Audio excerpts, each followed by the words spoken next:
పరిశుద్ధ గ్రంథం ఛానల్ వీక్షిస్తున్న ప్రతి ఒక్కరిని దేవుని పేరిట వందనాలు తెలియజేసుకుంటున్నాం. ప్రేమ, సంతోషము, సమాధానం సదా మీకు తోడేండు నడిపించునుగాక. నిన్నటి దినాన యెషయా గ్రంథం 46వ అధ్యాయం చదువుకున్నాం. ఈరోజు యెషయా గ్రంథం 47వ అధ్యాయం చదువుకున్నాం.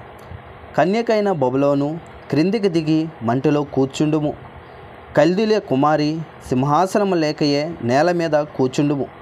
నీవు మృదువు వని అయినను సుకుమారి వని అయినను జనులు ఇక మీదట చెప్పరు. తిరుగటి దిమ్మలు తీసుకొని పిండి విసురుము. నీ ముసుగు పారవేయము. కాలి మీద జీరడు వస్త్రము తీసివేయము. కాలి మీద బట్ట తీసి నదులు దాటుము. నీ కోకయు తీసివేయబడును. నీకు కలిగిన అవమానమును వెల్లడియగును. నేను ప్రతిదండన చేయుచు నరులను మన్నింపను. సైన్యములకు అధిపతియు ఇశ్రాయేలు యొక్క పరిశుద్ధ దేవుడునగు యెహోవా అని మా విమోచకునికి పేరు.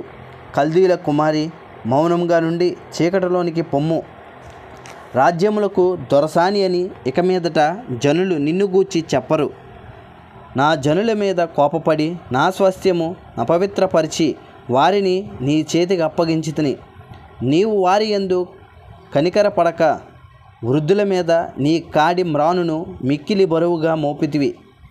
నేను సర్వదా దొరసానినై యుందునని నీవనుకొని వీటిని ఆలోచింపకపోతివి. వాటి ఫలమేమవునో మనసునకు తెచ్చుకొనకపోతివి. కాబట్టి సుఖశక్తురాలవై నిర్భయముగా నివసించుచు నేనే ఉన్నాను, నేను తప్ప మరి ఎవరునూ లేరు, నేను విధవరాలినై కూర్చుండను, పుత్రశోకము నేను చూడనని అనుకొనుచున్నదానా, ఈ మాట వినుము. ఒక్క దినములోగా, ఒక్క నిమిషమునే పుత్రశోకము వైధవ్యమును ఈ రెండును నీకు సంభవించును. నీవు అధికముగా శకునము చూచినను అత్యధికమైన కర్ణపిశాచ తంత్రములను నీవు ఆధారము చేసుకొనినను ఆ అపాయములు నీ మీదకి సంపూర్తిగా వచ్చును. నీ చెడుతనమును నీవు ఆధారము చేసుకొని ఎవడును నన్ను చూడడని అనుకొంటివి. నేనున్నాను, నేను తప్ప మరెవరునూ లేరని నీవు అనుకొనున్నట్లుగా నీ విద్యయు నీ జ్ఞానమును నిన్ను చెరిపివేసెను. కీడు నీ మీదకి వచ్చును, నీవు మంత్రించి దాన్ని పోగొట్టుకొన జాలవు.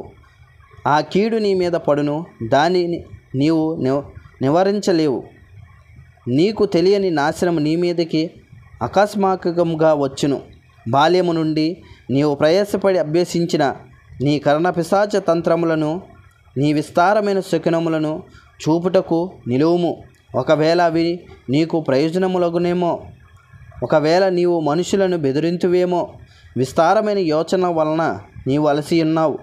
జ్యోతిష్కులు, నక్షత్ర సూచకులను, మాసచర్య చెప్పువారును నిలవబడి నీ మీదకి వచ్చినవి రాకుండా నిన్ను తప్పించి రక్షించుదురేమో ఆలోచించుము. వారు కొయ్యకాలు వలెనైరి, అగ్ని వారిని కాల్చివేయుచున్నది. జ్వాల యొక్క బలము నుండి తమ్మును తాము తప్పించుకొనలేకయున్నారు. అది కాచుకొనుటకు నిప్పు కాదు, ఎదుట కూర్చుండి కాచుకొనదగినది కాదు. నీవు ఎవరి కొరకు ప్రయాసపడి అలసితివో వారిని అలాగే జరుగుచున్నది. నీ బాల్యము మొదలుకొని నీతో వ్యాపారము చేయువారు తమ తమ చోట్లకు వెళ్ళిపోవచ్చున్నారు. నిన్ను రక్షించువాడొక్కడైనను ఉండడు. ఇంతటితో యెషయా గ్రంథం 47వ అధ్యాయం పూర్తయింది. రేపటి దినాన యెషయా గ్రంథం 48వ అధ్యాయం చదువుకుందాం. ప్రేమ, సంతోషము, సమాధానం సదా మీకు తోడేండు నడిపించునుగాక. ఆమెన్.